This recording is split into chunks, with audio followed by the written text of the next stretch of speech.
जेव्हा एखादा नवीन मुलगा किंवा जेव्हा एखादा नवीन माणूस त्याच्या ट्रेडिंग जर्नीची सुरुवात करणार असतो, तेव्हा त्याला सगळ्यात पहिला प्रश्न कुठला येतो माहिती आहे का? की डीमॅट अकाउंट कुठे काढायचं किंवा ब्रोकर कोणता निवडायचा?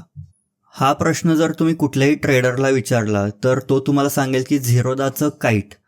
तर पहिला मी एक डिस्क्लेमर देऊ इच्छितो की यामागे माझा काहीच प्रोफेशनल कोलॅबरेशन वगैरे नाही आहे. मी पर्सनली काईट यूज करतो. मला पर्सनली झिरोदाचं काईट आवडतं, त्याचा युजर इंटरफेस, त्याबद्दलच्या सगळ्या गोष्टी. सो मी तुम्हाला हे रेकमेंड करतोय आणि त्याबद्दल मी ही व्हिडिओ बनवतोय. सगळ्यात पहिल्यांदा आपण बोलूयात ब्रोकरेजबद्दल. तर झिरोदा किती चार्जेस किंवा किती फी घेतं पर ट्रेड किंवा पर तुमची ऑर्डर? तर इथे तुम्ही बघायला गेलात तर झिरोदाचे चार्जेस फ्री इक्विटी डिलिव्हरी, म्हणजे तुम्ही जेव्हा कुठलाही स्टॉक घेता लॉंग टर्मसाठी किंवा एखादा स्विंग ट्रेडिंगसाठी, तर त्यामागे तुम्हाला काहीच चार्जेस लागत नाहीत. ₹0 ब्रोकरेज घेतात ते इक्विटीसाठी. तसंच जर इंट्राडेचं पाहायला गेलं तर तुम्हाला ₹20 पर ऑर्डर, पर लॉट नाही, पर ऑर्डर. म्हणजे इथे समजून घ्या तुम्ही, जर तुम्ही एखादा ट्रेड एक्झिक्यूट केला सकाळी, सपोज तुम्ही पुट बाय केला, तुम्ही सपोज 100 क्वांटिटी बाय केली, तर तुम्हाला त्या बदल्यात फक्त ₹20 ब्रोकरेज लागणार आहे बायच्या ऑर्डरला आणि परत ₹20 ब्रोकरेज लागणार आहे तुम्हाला सेलच्या ऑर्डरला. पण काही ठिकाणी तुमचं ब्रोकरेज असतं पर लॉट. पर लॉट म्हणजे कसं? सपोज तुम्ही 100 क्वांटिटीने काम करताय तर बँक निफ्टीनुसार ते झाले 4 लॉट, म्हणजे 4 लॉट इंटू 20 म्हणजे ₹80 तुमचं ब्रोकरेज लागणार बाय ऑर्डरला आणि ₹80 तुमचं ब्रोकरेज लागणार सेल ऑर्डरला. तर इथे पर ऑर्डर आहे, म्हणजे तुम्ही जर 1000 क्वांटिटी जरी घेतली किंवा जरी तुम्ही 25 क्वांटिटी जरी घेतली तरी तुम्हाला ₹20च ब्रोकरेज लागणार आहे. आणि म्युच्युअल फंड सुद्धा इथे फ्रीच आहेत. तर आता आपण झिरोदाचा युजर इंटरफेस म्हणजे झिरोदा आपल्याला काय काय प्रोव्हाइड करतं ते सगळं पाहूयात.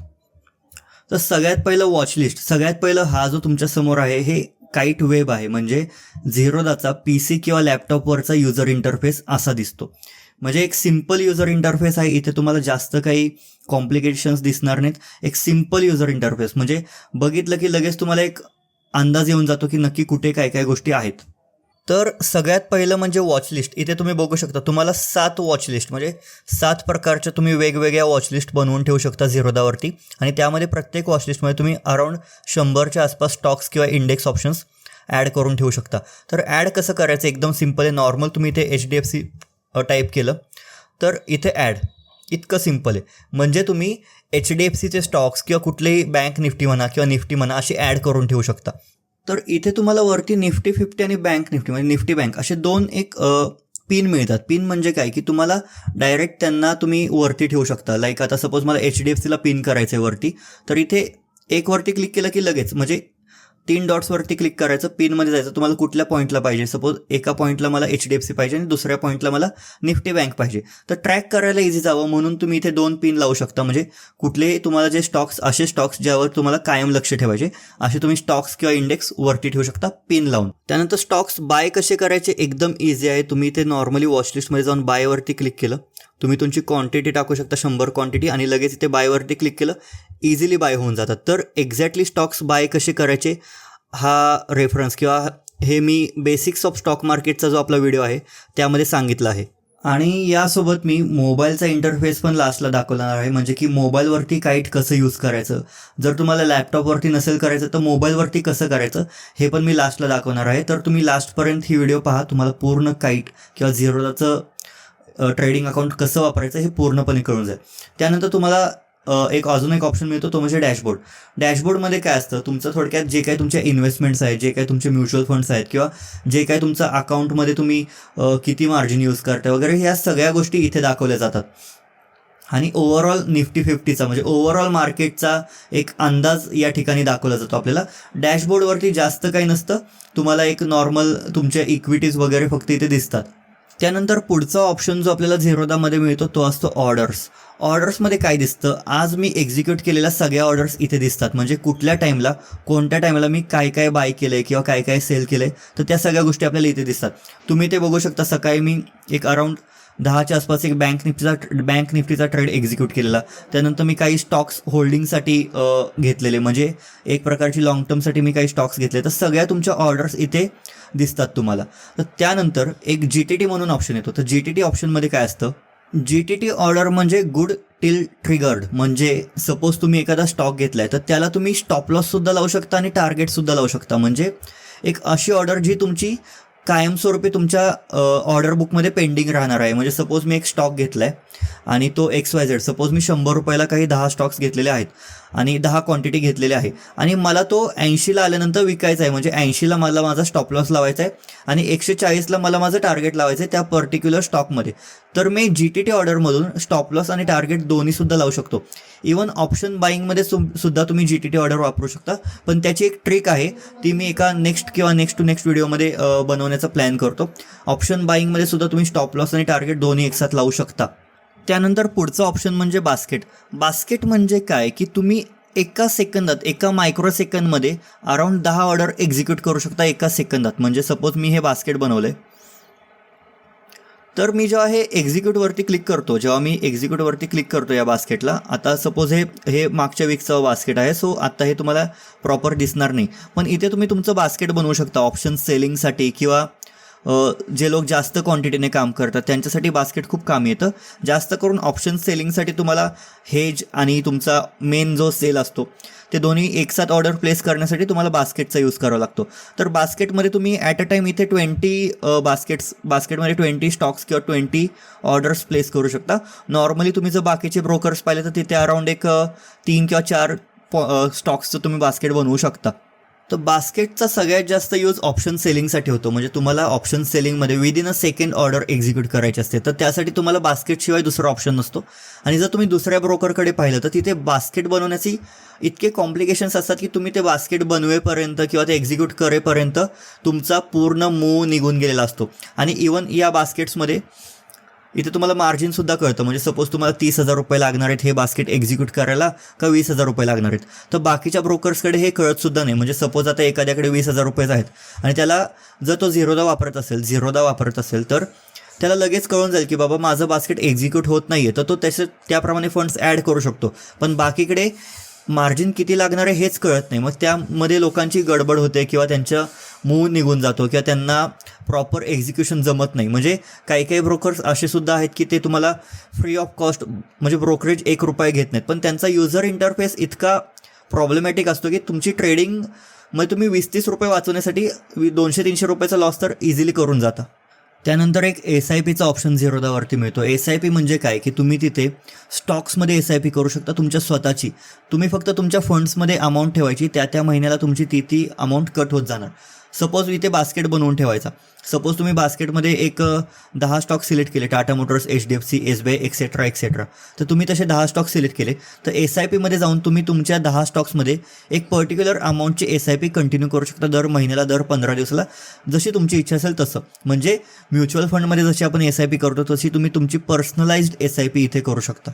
त्यानंतर एक पुढचा ऑप्शन जो आपल्याला झिरोदावरती मिळतो तो म्हणजे अलर्ट्स म्हणजे काय की सपोज तुम्हाला HDFC 3,000 वरती आल्यानंतर एक अलर्ट पाहिजे, तर तुम्ही ते तुमच्या प्रकारे अलर्ट सेट करू शकता. जसं आपण ट्रेडिंग व्ह्यूच्या व्हिडिओमध्ये पाहिलं, जसे आपण तिथे अलर्ट सेट करायचो तसेच इथे तुम्ही अलर्ट सेट करू शकता. आणि त्यानंतर एक दुसरा ऑप्शन मिळतो IPO. म्हणजे पुढे कोणते IPOज येणार आहेत, तुम्हाला कुठल्या IPOला जर ॲप्लाय करायचं असेल. IPO म्हणजे काय, ज्या कंपनीज नवीन लिस्टिंग होतात पब्लिक ऑफरिंगसाठी, ज्या कंपनीज लिस्टिंग होतात त्यामध्ये जेव्हा आपल्याला इन्व्हेस्टमेंट करायची असेल, सगळ्यांना बऱ्यापैकी माहीत असेल की IPO म्हणजे काय. तर ज्यांना इन्व्हेस्टमेंट करायची असते ते लोक इथे IPOमध्ये इन्व्हेस्टमेंट करू शकतात. त्यानंतर होल्डिंग्समध्ये काय की तुम्ही जे स्टॉक्स घेतलेत, सपोज तुम्ही आज काहीतरी 10 स्टॉक्स घेतले, तर 1 दिवसानंतर म्हणजे उद्या तुमचे ते स्टॉक्स होल्डिंग्समध्ये दिसतात. म्हणजे ज्या तुमच्या होल्डिंग्स आहेत, म्हणजे जे तुमची इन्व्हेस्टमेंट आहे ती तुमची होल्डिंग्समध्ये दिसते. इथे तुमची लिस्ट दिसते स्टॉक्सची. आत्ता माझ्या काही होल्डिंग्स नाहीत त्यामुळे इथे तुम्हाला पूर्ण हे ब्लँक दिसत असेल. हे माझं एक छोटंसं अकाउंट आहे ज्यावरती मी स्टुडंट्सना छोटं अकाउंट कसं ग्रो करायचं हे दाखवत असतो. तर इथे होल्डिंग्समध्ये तुम्हाला तुमचे सगळे स्टॉक्स दिसतात. आणि त्यासोबत जेव्हा पोझिशन्समध्ये तुम्ही जाता, पोझिशन्समध्ये तुमच्या आजच्या पोझिशन्स दिसतात. म्हणजे आता सपोज हे जे 8 स्टॉक्स आहेत ते मी होल्डिंगसाठी घेतलेत, म्हणजे मी ते लॉंग टर्मसाठी घेतलेत. तर हे जे लॉंग टर्मसाठी स्टॉक्स आहेत ते पहिल्या दिवशी तुमच्या पोझिशन्समध्ये दिसतात आणि दुसऱ्या दिवशी ते होल्डिंग्समध्ये दिसणार.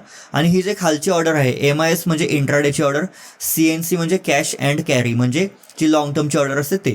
तर बँक निफ्टीमध्ये जेव्हा मी ट्रेडिंग करतो इंट्राडे वगैरे, तर ती पोझिशनसुद्धा आपल्याला इथेच दिसते आणि आपला जो PNL असतो तो सुद्धा आपल्याला इथेच दिसतो. आणि स्टॉप लॉस वगैरे लावणं एकदम सिम्पल आहे. झिरोदावरती या 3 डॉट्सवरती क्लिक करायचं असतं.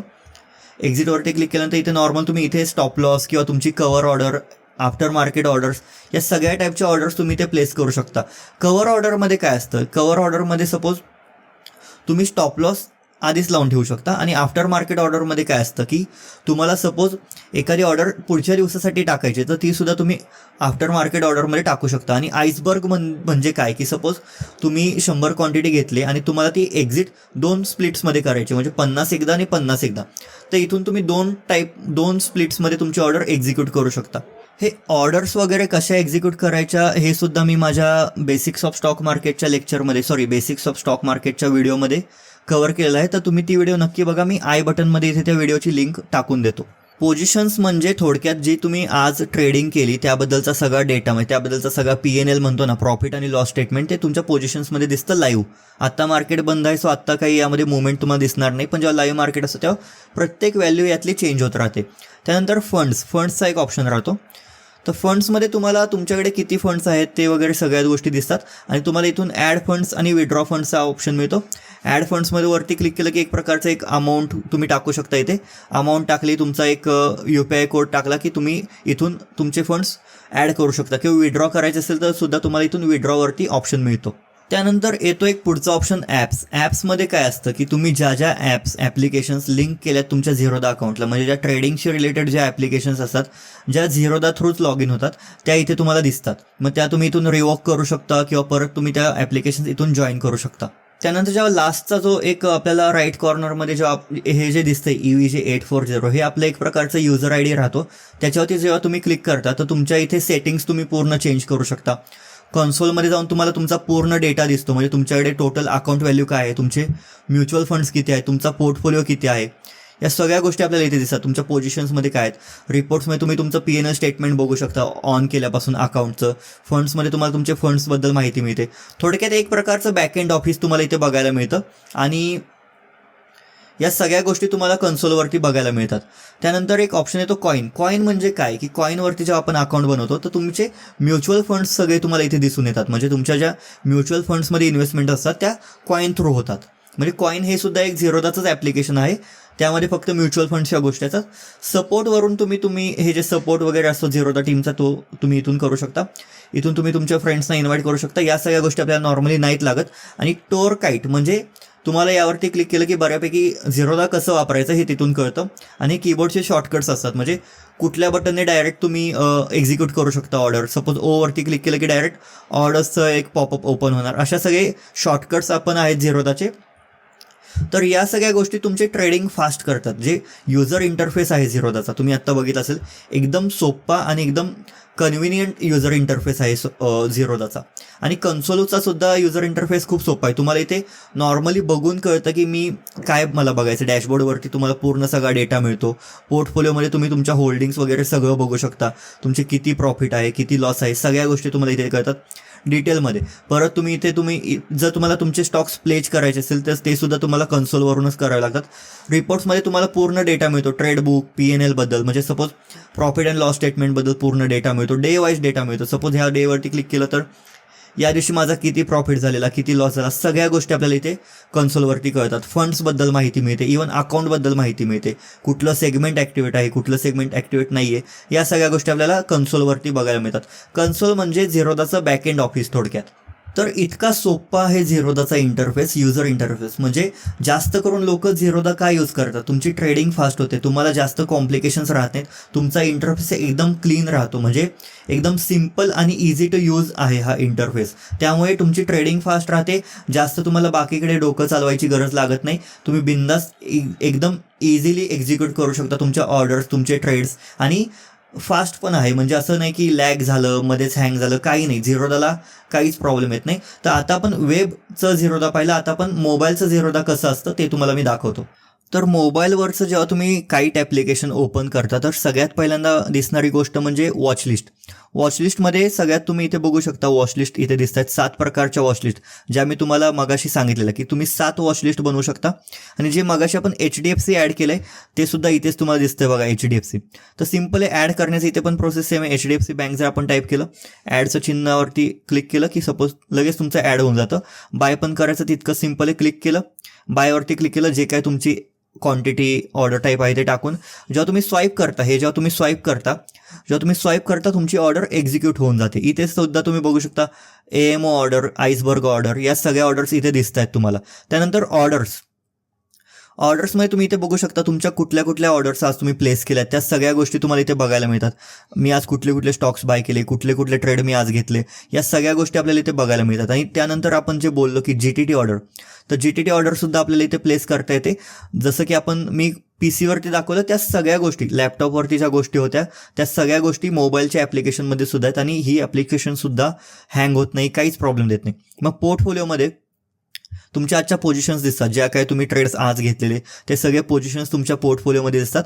होल्डिंग्समध्ये तुम्हाला तुमच्या सगळ्या गोष्टी दिसतात, म्हणजे की तुमच्याकडे कुठले स्टॉक्स आहेत, तुमच्याकडे कुठल्या गोष्टी तुम्ही, कुठले स्टॉक्स किंवा कुठले म्युच्युअल फंड्स तुम्ही होल्ड करून ठेवले तुमच्याकडे, हे ते सगळं लिहून येतं. म्हणजे तुमच्याकडे सगळा डेटा इथे राहतो. टूल्समध्ये तुम्ही बास्केट बनवू शकता, SIP आणि अलर्ट. बास्केटचं मी तुम्हाला पूर्ण एक्झाम्पल सांगितलं, तसे तुम्ही बास्केटसुद्धा मोबाईलच्या ॲप्लिकेशनवरती बनवू शकता.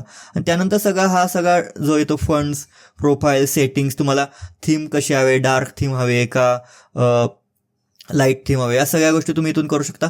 कन्सोलचा पण इथे ऑप्शन दिला जातो. पोर्टफोलिओवरती क्लिक केलं की तुम्हाला तुमचा पोर्टफोलिओ सगळा इथे दिसतो. फक्त झिरोदाचे ॲप्लिकेशन तुम्हाला कन्सोलवरती घेऊन जाते. इथे तुमचा पोर्टफोलिओ, म्युच्युअल फंड तुमच्याकडे कुठले आहेत, या सगळ्या गोष्टी इथे दिसतात. म्हणजे थोडक्यात ज्या ज्या गोष्टी तुमच्या यामध्ये होत्या, कशामध्ये, वेबमध्ये, त्या सगळ्या गोष्टी मोबाईलच्या ॲप्लिकेशनमध्ये सुद्धा झिरोदाने दिलेल्या आहेत. आणि मोबाईलचे ॲप्लिकेशनसुद्धा वापरायला एकदम इझी आणि एकदम त्याचं युजर इंटरफेस सिम्पल आणि क्लासी आहे. म्हणजे तुम्हाला तिथे काहीच प्रॉब्लेम येत नाही, सगळं इझिली अंडरस्टँड तुम्ही करू शकता त्यातल्या सगळ्या गोष्टी. तर जर तुम्हाला हा व्हिडिओ आवडला असेल, म्हणजे या व्हिडिओमध्ये आपण काय काय सांगितलं की झिरोदाबद्दल सगळी माहिती मी डिटेलमध्ये का दिली, यामध्ये माझं काही कोलॅबरेशन नाही आहे किंवा माझ्या डिस्क्रिप्शनमध्ये कुठली लिंक नाही आहे जी झिरोदावरती तुम्हाला अकाउंट काढायला मी सांगेन वगैरे, तशा कुठल्याही गोष्टी मी करत नाही. पण मी सांगितलं कारण की बऱ्याच लोकांना एक बेसिक क्वेश्चन राहतो की मी अकाउंट नक्की काढू कुठे, मला ब्रोकर, सगळ्यात चांगला ब्रोकर कुठला आहे. ब्रोकरेज वाचवायला काही लोक जातात, पण त्यांना ते ब्रोकरेज वाचवण्याच्या नादात ना त्यांचा युजर इंटरफेस इतका त्यांना प्रॉब्लेमॅटिक मिळतो की त्या युजर इंटरफेसच्या नादात त्यांचा काही ना कधी प्रॉब्लेमॅटिक लॉस होऊनच जातो. मग त्यापेक्षा तुम्ही काय करा, तुम्ही एक चांगला ब्रोकर चूज करा. माझ्यासाठी मी झिरोदा चूज केलं आहे कारण की झिरोदा मला पर्सनली चांगलं वाटतं. मी सगळे ब्रोकर्स ट्राय केलेत, Upstox, Fyers, Angel Broking, Kotak, HDFC securities, Motilal Oswal, मी सगळे ब्रोकर, जेवढे पण ब्रोकर्स आहेत ना मार्केटमध्ये, पेटीएम वगैरे, सगळे मी ट्राय केलेत. पण मी ॲट द एंड परत मी झिरोदावरतीच आलो कारण की झिरोदासारखा युजर इंटरफेस आणि त्या प्रकारची ट्रेडिंगसाठी बनवलेलं ॲप्लिकेशन कुठलंच मला वाटलं नाही. सो मी झिरोदाचं वेब जास्त यूज करतो, मोबाईल मी जास्त यूज करत नाही. पण इवन मोबाईलवरती पण त्या सगळ्या फॅसिलिटीज झिरोदानी प्रोव्हाइड केलेल्या आहेत आपल्याला. तर जर तुम्हाला हा व्हिडिओ आवडला असेल तर प्लीज हा व्हिडिओ लाईक करा, शेअर करा. तुमचा ब्रोकर जर तुम्हाला चांगला वाटत असेल झिरोदापेक्षा तर काहीच प्रॉब्लेम नाही आहे, तुम्ही त्या ब्रोकरवरती कंटिन्यू ठेवा. मी माझा पर्सनल व्ह्यू सांगितला माझ्या ब्रोकरबद्दल आणि मला का आवडतो, मी सगळ्या गोष्टी सांगितल्या यामध्ये. आणि मला इथे कुठल्याही प्रकारचा एक काइंड ऑफ कम्पॅरिझन नव्हतं करायचं. म्हणजे मला 2-3 माझे मित्र बोलले की कम्पॅरिझन व्हिडिओ बनव की झिरोदा वर्सेस ते. पण मला जर बाकीच्या ब्रोकर्सबद्दल जास्त इन्फॉर्मेशन नसेलच तर मी त्यांचं कम्पॅरिझन कसा करू शकतो झिरोदासोबत. तर मी माझ्या ब्रोकरबद्दल इन्फॉर्मेशन सांगितली आणि मला तो ब्रोकर का कन्व्हिनियंट वाटतो या गोष्टी सांगितल्या. तर तुम्हाला हा व्हिडिओ आवडला असेल, हा चॅनलचा कन्सेप्ट आवडला असेल तर या चॅनलला सबस्क्राईब करा. तुमचा सपोर्ट असाच राहू द्या. Thank you so much.